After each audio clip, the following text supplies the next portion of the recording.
So you're really thinking about plow a lot, it sounded like? Oh yeah, I just wanted to see your go-to options, the bed sheets. Had we talked about it at all? A little bit. A little bit? Okay. I didn't have success getting one of those direct passes, but or is it recording already? Yeah. Okay, cool. I was working against Sean and this other really good guy that was at Troy's Open Mat. He's been here too. His name's Moon. He trains at the Pentagon, I guess. But I was having trouble getting all my normal passing going versus him. And both him and Sean do this thing where they don't let me staple this leg as much, either the half guard or meat cut, because they bring this foot up so quick. But what that let me do is get into stack passing a little easier, because when it's here, I can't force both above. But as soon as both come up, especially one raises more than the other, it comes up more. So I was struggling versus him. And I finally started having success when I started threatening plow stuff. Now he started shimmying away and rolled away before I really got into the plow technical passes, but I was able to grab his back off it because I just wanted to share, like, you were asking questions about it, and I had some very recent kind of like success like this. He was stopping all my stuff, but that kind of opened up for me because of it. So it is a good subject. I do think it is hard. Like Sean was saying, he felt like he didn't. Let me pause this real quick. He didn't need to pin their feet all the way to the floor. Whereas Gordon, I think, even Danaher a little quick. I Googled bed sheet. I didn't find bed sheet when I Googled it, but I did see a Danaher pass off it. And both him and Gordon do like to make sure the feet are stable. Sean says he doesn't feel like the need, like he went over in Cobb class a few weeks ago. He feels like he's able to have enough success without stapling the feet.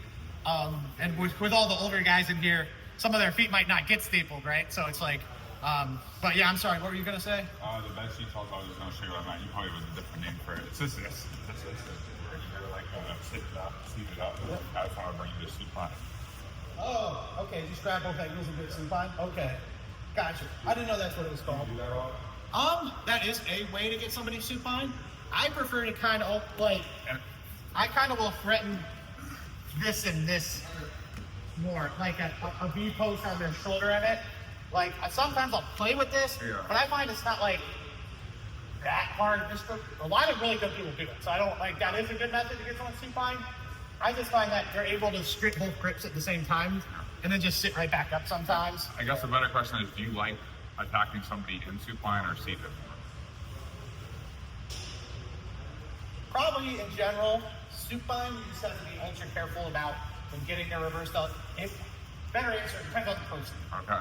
Like if they're really good at wrestle ups, it might be better to force them supine, but they're probably going to be harder to force them supine. So I'm going to probably have to, if I get my inside position, get really low and be ready to dig this underhook and pressure into them if they start trying to wrestle up. Okay. If there's somebody who's really good at reverse delta diva, they might fall back really easy. As soon as I step in, they might fall back.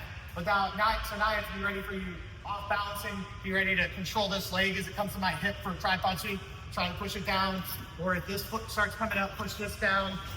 Really working like controlling both legs. And the reverse tripod sweep is what? Usually that. Oh, this is reverse? Or this is regular? Well, regular would be like this. So usually you're playing right here, and then this would come up here, that would go there. Oh, instead of reverse, I think it's stronger reverse delta diva or not, but the actual the sequence is kind of the same. This one usually comes with it, this one comes here, but you can use this to push out a little bit here, especially off balancing, and then you can. Sean likes to do one where he comes back here and pushes really hard like that, but it's also the further they get back, the easier you start thinking about wrestling up and burning them. Okay, and when you do have somebody in supine, you like stepping on this leg or the calf? Or so you're thinking like the Tolo stuff with that? I was just wondering if you ever step on the leg. I don't step up because this is the Tolo brother do this, right? At least I think they have a whole instruction line. I'll do high stepping where if you have this here, I'll step here, here, or here. But just stepping on the leg, I don't do that a ton. Or I will do it, I'll push on the leg briefly, and I think we talked about this a little bit. If you have shin to chin on me, and I feel like you're about to get into an Aussie entry, I'll step here and then go here. So now I'm in headquarters. So it's like that quick little push, pummel to headquarters instead of letting you have the Aussie entry. I do that. That's probably the most, people are getting into Aussie a lot. that's probably the number one early, other than just making sure they don't get your foot inside. Like sometimes I'll let them have that because it gives me the chance to get the head quarters a little easier if you get really good at it. It's a little risky because if they're really good at the Ashi entry, they might end up there before you do it. But a lot of the time you'll win that races without that because you have a little more mobility. Okay. Have you seen that one before? The one that you were showing? Yeah, it's like Sean called it, right? John's taught it before. It's in, like, I know you watched Gordon's Attack in the Guard a lot, right? Yeah. His first one. Yeah. It's like in the first volume, establishing inside foot position. It's one of the ways. Or I think he has one where he just shows, like, threatening Toriano footwork there, that he posts that ankle. But then I think the next section is a step. I can't remember. It might be actually volume 6 before he gets into Ashi defense. He talks about establishing inside foot position off the shin to shin guard. I'll look it up real quick in a second. Yeah, I know. You've probably seen it. I get that concept. Just crush the with their momentum. But the bigger concept is you need to make sure that you bring your post on your hand so this like can be weightless and push too. Because so like when The one that they're the one you're attacking is the one that your head goes up here, you lean all the way here, you push here. okay. The other. Yes, well that means your head comes out over here, you post on this hand.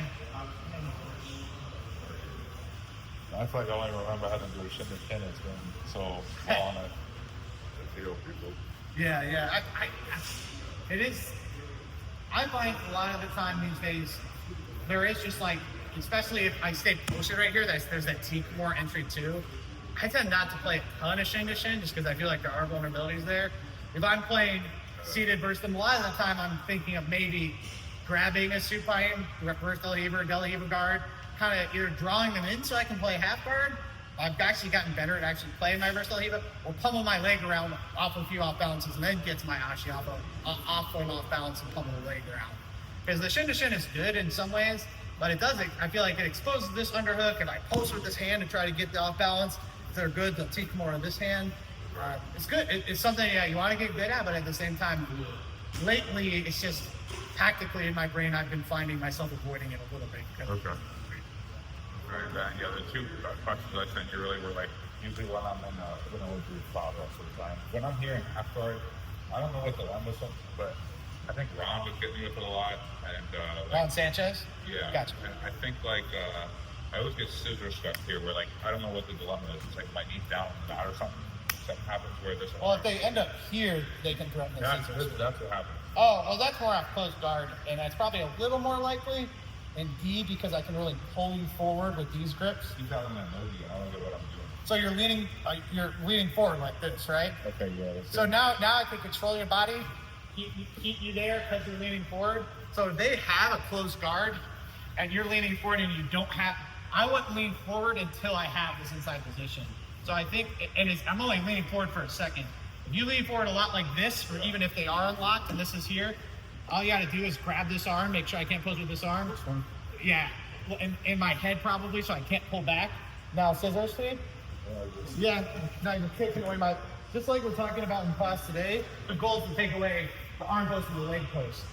There, in that time, in theory, I probably shouldn't, because this can happen. As soon as I feel this, like, I should be able to just posture back, and now I can close with my hand if I need to. You can see on the mat, it's more of an issue of.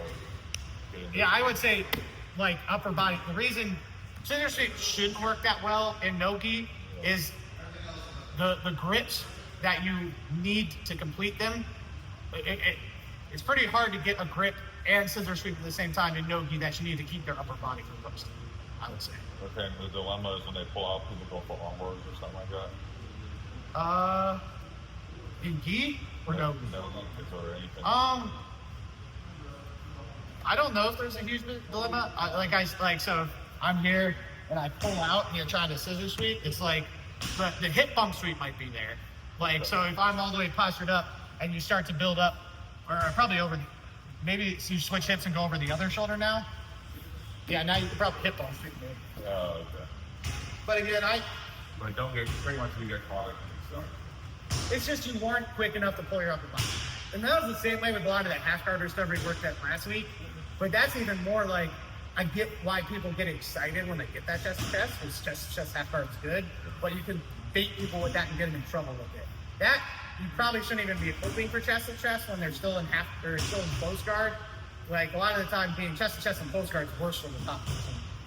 If you have the inside bicep ties, you're not truly chest to chest. But even then, you're not sitting there with the inside bicep ties. You're using the inside bicep ties and close guard to stand up quick. Like I'm sure you don't want to be chilling out. Whenever, as the top guy in close guard, you want to be standing up as soon as you can and working the close guard. And then on the back, I've been seeing like some guys on UFC, you have to do this rep. I was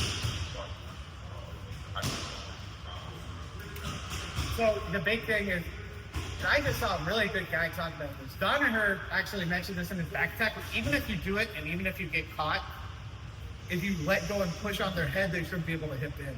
But sometimes I do think it comes on so quick that doesn't matter. Right. The thing that can help it be safe is if you keep it above their waist. See, now they're going to be trying to push it down and cut. That's nice. Can you click on it? Yeah, that's still kind of hurt. Yeah, I think so in theory, Danaher's like, if you're not staying connected and you're pushing on their head, they shouldn't be able to hit in much. But I've seen people.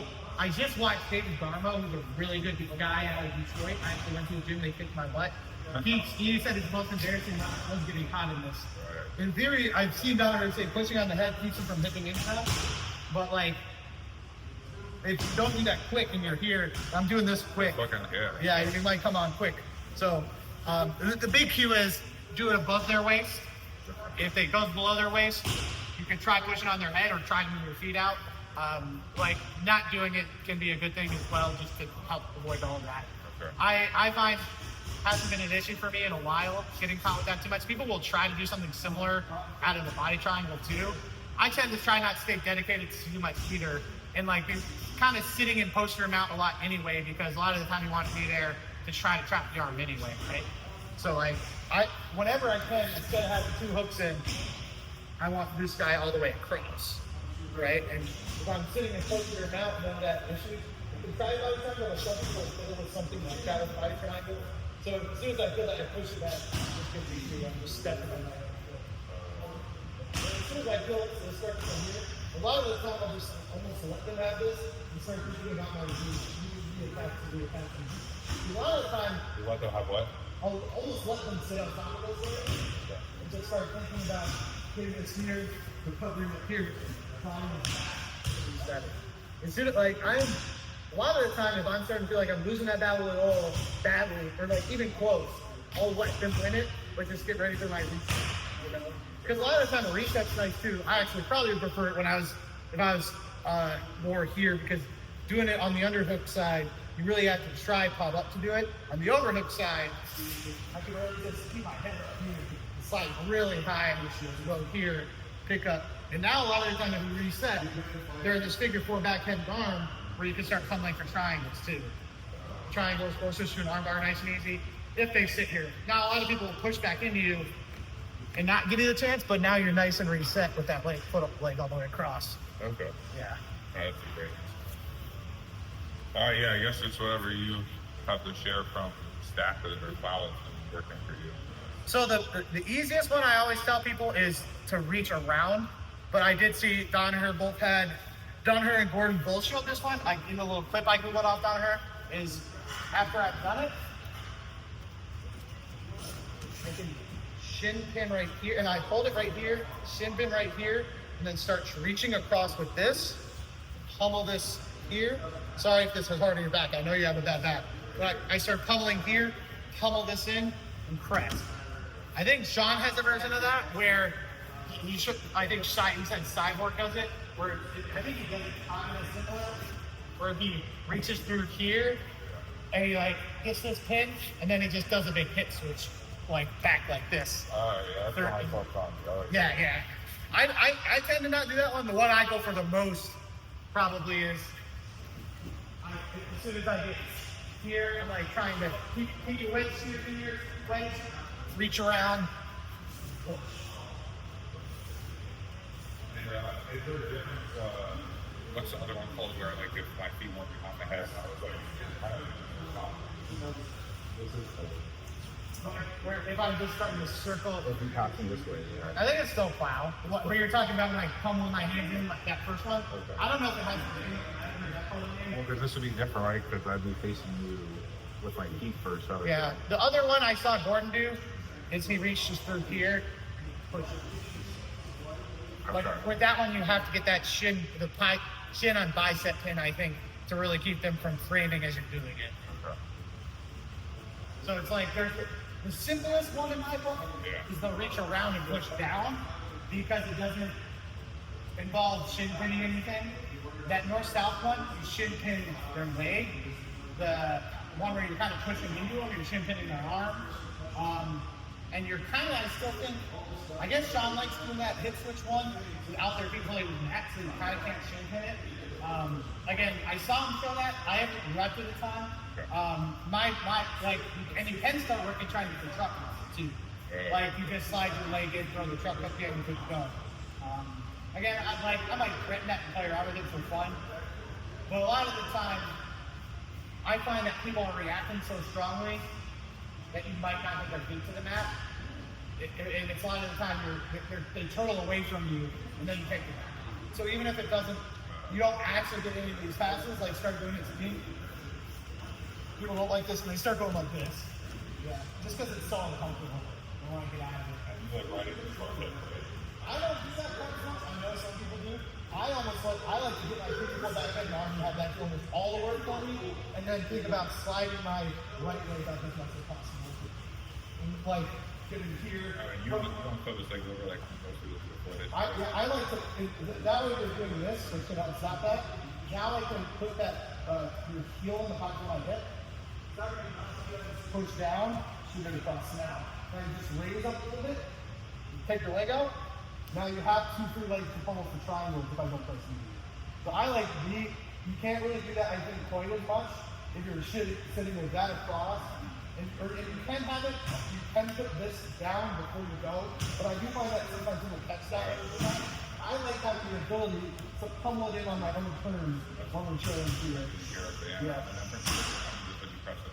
Then you just take it back. If I push hard, then you're just missing the back take, but you get a chance to get this nice and across my face. Yeah. You have all these options, right? And that's what you like that in the triangle pretty much, it's more along the triangle. Well, like, yeah, the rear triangle right there, when you pull them over, yeah. And I'll try to do the traditional trap the arm, straight jacket to trap the arm. I have trouble trapping the arm and staying low enough to finish the choke sometimes, but sometimes after you cycle through that a few times, people will get a little lackadaisical about just defending the choke, and you can shoot that arm in quick. So if it's like, I'm on the other side.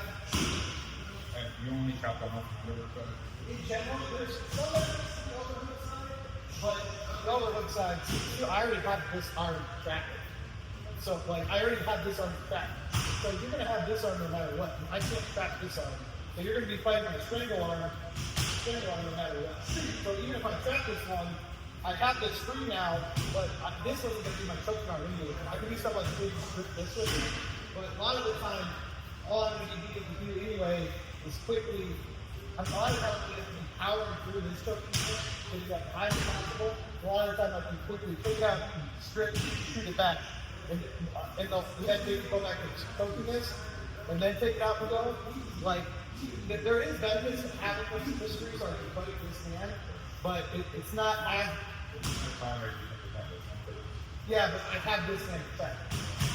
So yeah, because I have this thing exactly, you usually only have the secondary hand, which if you don't mind like you're doing, I still can't go so far. I'm going to keep the bridge high up here, take it out, strip quick, then shoot it back, is the idea. Or a lot of times you don't grab it. So I can go all the way here, even if you're sitting stuff. Now I struggle to do the mandible strangle and that stuff. Like I can read my real short, but that's the key. Whereas on the underhook side, you can track the arm that's not the strangle, so this is like this and this is track this. So now I can track both. Because before, I could only track from one because the other way was. Now I can track both and have it. Now, the backward side is when you turn your head, so you just get your head here, it's way easier for you to get back. So it's like here's like more methodical in the way, but it's like, but I also can't make this hard because if I just go like this, see how I'm getting these things back to back. So if I have to either get all the way underneath the chin and finish in the one hand circle, or I have to be very good at I have to pull this in, hold up here, and then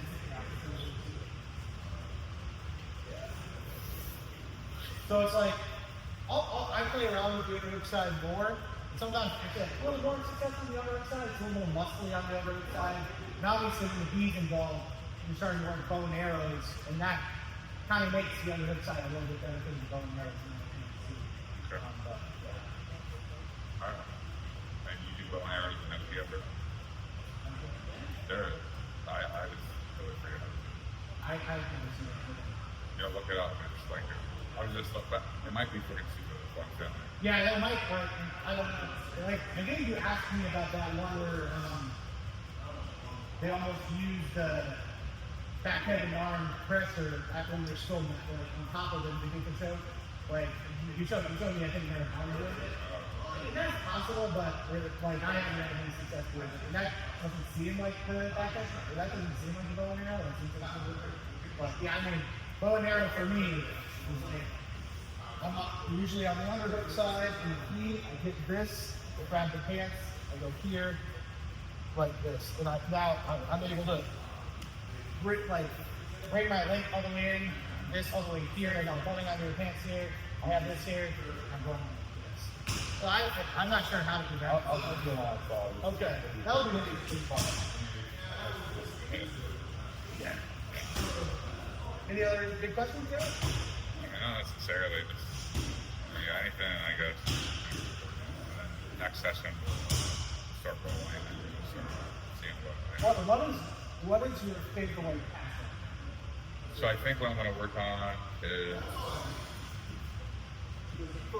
really playing with getting the flank on them, and then rolling. And if I can get inside, I think I'm going to start taking down like you were saying and stay low. Yeah, Yeah, I think I'm going to play high quarters passing. yeah, dig back and cross or flip hip switch. If I need the hip switch. No, I personally find the hip switch is a little tough because if they're staying active with this hook, I always get caught on this hook. And then I think if it's active with the hook, I can kind of need slice and cross. Yeah, exactly. I usually just go into that because I feel like that's what. And when whenever they try to kind of grab that ankle, like I think we talked about this, that pops this underhook over the tail. Okay, and I'm just going to work on what you showed me, the whole dorsal converge system. Yep. I'm not necessarily sure on it yet, but just keeping this up, right? Yep. And then Push on the this. push on the head first. And then you post. There you go. Here, yeah. Yep. This shit. What the fuck is this called? This is side triangle. Is that Yoko Shinkaku? Yep, Yoko Senkaku. Yep. And you usually grab your hands, right? Yeah, if they grab the hands, now I can't because it's a Gamora, but you can let go. And you have, while you're flying, you're taking access on this tricep. So I'm giving you this arm. Yeah, now you do that reset. While you're pulling that arm. And it's almost like you kick it through. Yeah. Yeah. Let me try. It's kind of hard to describe. It's almost like, so I struggle to finish the choke a lot, but that should, like, that's the idea. If they keep their hands locked, the choke should be easier. So I'm here, as soon as I can get this, if I can hold it, I could maybe just finish, but see how it's a little tough? So the idea is I pull this, I plant this, and I kick this through, and that should make it a little tight. But see, it's still tough to finish, but it's starting to feel a little tight, right? So, but that's the idea, is the more I can kick this through and then reset, the better. And the general idea being this might be uncomfortable enough for them to let go. As soon as this gets your hands to the mat, you can let go, just go power. Okay. But there is, like, Gary Conan has this in his Shoot to Kill. Yeah. What you can do if you're struggling to finish the choke and you, like, they're really holding on tight and you can't finish the choke, I can keep the triangle, shoot this hand through and build up, bring it here, walk like that, reshoot it. Like that. Oh, that's nice. Yeah, I played with that more too. Like every time stuff.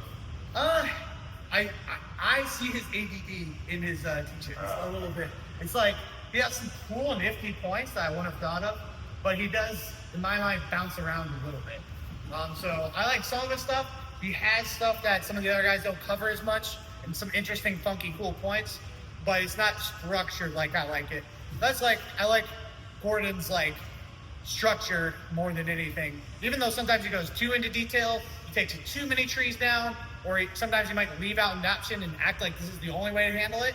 I almost prefer that because it like gives me a clear vision and I can remember it and structure it better than like getting too many options all thrown at me. You know. My main planet professor was really big on Gary Chapman. I was just looking at one of his videos. He get this Kimura, Kimura. Yep. By the way, you just like that thing Sean showed where you come down like this and you start trying to walk. Yeah. The head pressure. Yeah. Right. Yeah. Well, the other big thing I'll do is if they're reaching for it, you just pull the hand on the inside. Okay. Shoot it here. Okay. So like as soon as somebody reaches for it on me, like if I'm on top. Go for breath. Yeah, pretty much. It's like if I'm here and they're reaching, I just shoot it here. Oh, okay. Yeah, because I get caught in that a lot too, so that'll be something I have to make sure I'm tight. And it's technically a reverse underhook, I guess, because yeah, if I'm here, like, and I don't even have to do much with it. I just have, but if you're starting to do it, and I just swim it, Okay. now it's I safe. gotta get this back. Now, and as they're coming back, I might get this reverse crossways and underhook. I could swing over back there, or I could sit in the reverse underhook. Well, I can talk about octopus start. I don't do this a ton since octopus start is 60 acres in here. Whenever I can, I don't know that can be on the other side. Because like, try to get the cross face, get this in, like before you get your back start going, and start sweeping, we'll start scooting around right here, like bridge into me a little bit, come to your right knee, and now it's like, yeah, there you go. And then you get this off again? Yeah. How does that do? And you could just sit there and try to do trucky stuff if you want, like with that overback grip, or just switch back to the front grip once you get the hook in and start. Trucker is something like this.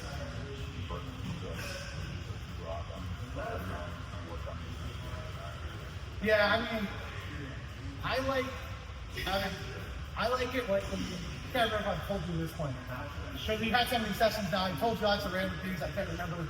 I told the viewers like one of my other times, but I like using the truck just because it saves my forearms in like an hour and a half long open mat. My forearms get so burned out if I'm only going for rear maintenance. So like what I'll do is, like I'm here, and especially because I don't know, I struggle to get this grip fight working perfectly for me and actually finish rear naked sometimes, especially if they're fighting. A lot of the time, I get so burned out, my forearms get burned out. So a lot of the time, what I'll start doing is I'll start bumping them this way, getting this in, working from short right here, working these stations, because they're a little bit easier on or cross body lines like holding them down to the front. Because it's a little easier on my forearm than just sitting there constantly working the strip. How do you do that? How do you transition the legs? So it's like, and a lot of times it works if they're starting to kind of hit parallel with the mat right here. Bump right here, and then you drop right here. So it's like, I take this top hook out, bumps your butt a little bit, the bottom hook shoots through, goes here. A lot of the time I'm trying to take this arm out and get control of this arm right here. People will do that, and once they start doing that, you start grabbing the leg. After we start working, there's like almost heel hook right here, cross hook right here, half face right here. Like a lot of the times if I get this, even if they kind of have that hook in, I'll start working a hammer lock. Theoretically, you should do it like this. But a lot of the time I just end up doing it like this, and that is fine. And then obviously the twister. So like you have so many options there, and I like playing with that because it's a little less tiring than when, like if I'm taking people's backs like 20 times during an hour-long open mat, my forearms get so dead just fighting for rear nakeds. Yeah, so I do end up taking the back a lot, especially like if you end up in that mount position a lot, doing all that mount stuff. People don't like giving up underhooks, so they'll fall to their side, and you always have it on dorsal Kimura. That like especially if their main defense in dorsal femoral is to get their head out. It's kind of almost easier to take their back if they take their head out. So yeah, there's like so many different pathways where the person kind of almost forces you to, even if you wanted to work other stuff, they're like, they're giving me their back, you know. So it's like, yeah. Okay, cool. Yep, good shit, brother. Next week, Sounds good, man. Is your back feeling good? we'll see. Is it feeling a little better today? It's better today, yeah.